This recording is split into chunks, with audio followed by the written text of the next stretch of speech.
What's good, everyone? Thank you for stopping by to visit the channel for this upcoming game preview. If you want to stay updated in the world of college football, if you haven't done so already, pound that subscribe button, click the notification bell, and select all so you won't miss another video. Also, if you want more stats, charts, tables of your favorite team, guess what? I have a Twitter page designed for that. The link is in the description below, and it should be coming on the screen shortly. College football is officially back, and it is going to be a big week of football in the SEC as we have two top 25 matchups. This preview focuses on the matchup between Alabama and Texas A&M. Both teams won their season openers as Alabama took care of business against Missouri, and Texas A&M had a mistake-filled game against Vanderbilt and came out on top with a win. As per usual, we'd like to take a look at the tail of the tape of advanced metrics before every preview. Both teams dropped a few spots in their overall SP Plus ranking. Alabama went from 2nd to 3rd, while Texas A&M dropped 7 spots from 12th to 19th.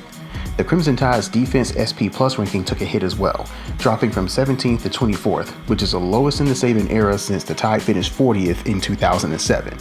The Aggies dropped in both offense and defense SP Plus after their performance against Vandy. The Aggies went from 12th in offensive SP Plus to 28th and 15th in defense SP Plus to 22nd. SP Plus does give the Crimson Tide a 14-point advantage, where Vegas at the time of recording has Bama as a 17-point favorite. Alabama came into the game with a few questions that needed to be answered. The first question was, how would life be without Tua Tagovailoa? And the second question, how would the defense perform after a subpar year, especially in the secondary and linebackers? The first question would be answered after the Crimson Tide's second offensive drive, where Mac Jones looked good stretching the field vertically and Najee Harris ran behind a mammoth offensive line. Missouri came into the opener ranked 9th in defensive SP Plus, and they returned 8 starters back from a defense that finished 1st in defensive success rate. Mac Jones, who had a 33% passing down success rate last year, finished the game with a 55% passing down success rate and averaged 11.3 yards per pass attempt. Now, coming from somebody who was critical of Mac Jones, I had to tip my hat to him. He had a 50% passing success rate and he averaged 10.3 yards per attempt. I thought he looked good in the pocket and he made some impressive throws in the game. Alabama made an effort to get the ball to Jalen Waddle in space, and Waddle had a fantastic game. Now, the defense looked solid for about a half. They looked faster in linebacker spots and on the edge. I also saw a lot of blitzes in the first few series of the game as well. Christian Harris looked like a player who was not thinking about what call to make because he had Dylan Moses next to him. Speaking of Moses, I did not see a bunch of communication breakdowns that plagued Alabama last year, except for the wheel out touchdown they gave up at the end of the game. Now, I thought it was a good first step in the direction that they want to be in. The rushing success rate was a bit concerning, but for all the hand-wringing about the defense, they did give up 2.03 yards per carry when you account for sacks. I thought the secondary was solid for all the quick passes Missouri threw up in the game as well. If you're a Texas A&M fan, you are hoping this was a game where you thinking your team was peeking ahead to your game against Alabama, and you are also hoping that Vanderbilt's defense is top 10 quality. Outside of Vanderbilt's impressive first drive of the game, the Aggie defense held up well, but I thought they gave up some cheap yards against a Vanderbilt team starting a true freshman at quarterback. On offense, A&M had a solid yard per play average, but they were sloppy with the football and looked a little disjointed against a team that they should have won comfortably against. With A&M, they will go as far as Kellen Mond goes. Last year on obvious passing downs, Kellen Mond posted a 33% success rate, which was good for 8th in the SEC, while throwing for 5.4 yards per pass attempt. Against Vanderbilt, he had a 43% passing success rate on passing downs, while throwing for 5.7 yards per pass attempt. On those passes, the average distance was at 10 yards. I will give him some credit though. He did have a lot of drops by his tight end and wide receivers, so not a lot of it was on him. But if A&M is going to have a successful season, Kellen Mond has to play better. I thought when Jimbo Fisher called plays on standard downs, Mond performed slightly better and the numbers backed it up. He had a 46% passing success rate on standard downs and he threw for 6.4 yards per pass attempt.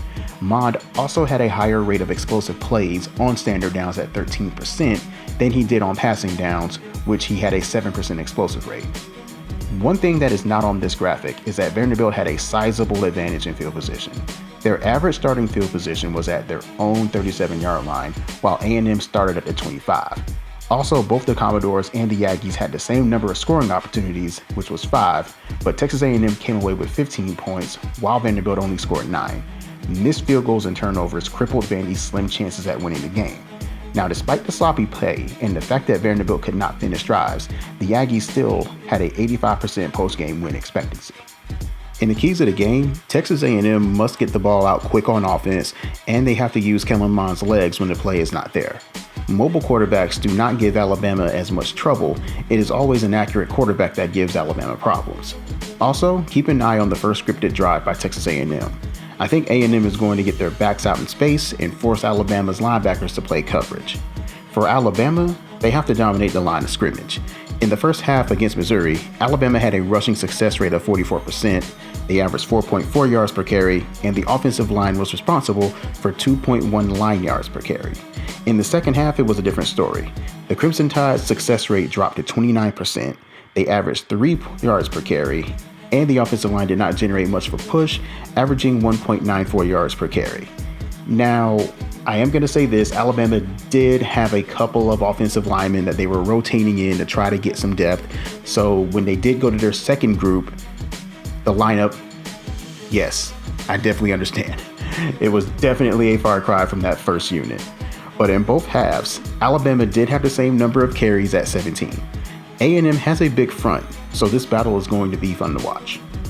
Well, ladies and gentlemen, we got an early top 15 matchup with a lot of implications that will answer a lot of questions about both units. We will find out for sure if A&M was looking ahead to Alabama after their sloppy game against Vanderbilt, and we will find out if Alabama can put together another dominant performance. A&M's defensive front is big and physical, and I will not be surprised if they have a few run stuffs in the game. I see this game starting off slow for both teams, probably a 17-10 type game at halftime, but I think in the second half, I see Alabama pulling away at the end, while they're ending up playing joyless murder ball at the end to a final score of 37-20. And that is a wrap for the first game preview of 2020. Let me know what your thoughts are on the game in the comments section below. Give me your score prediction and also tell me why your respective team is going to win the game. I hope you enjoyed the video. All I ask is that you give the video a like to help the channel grow. And if you love college football as much as I do, hit that subscribe button if you want to stay updated with the latest previews and the occasional highlights. Also, as I mentioned before, I do have a Twitter page open.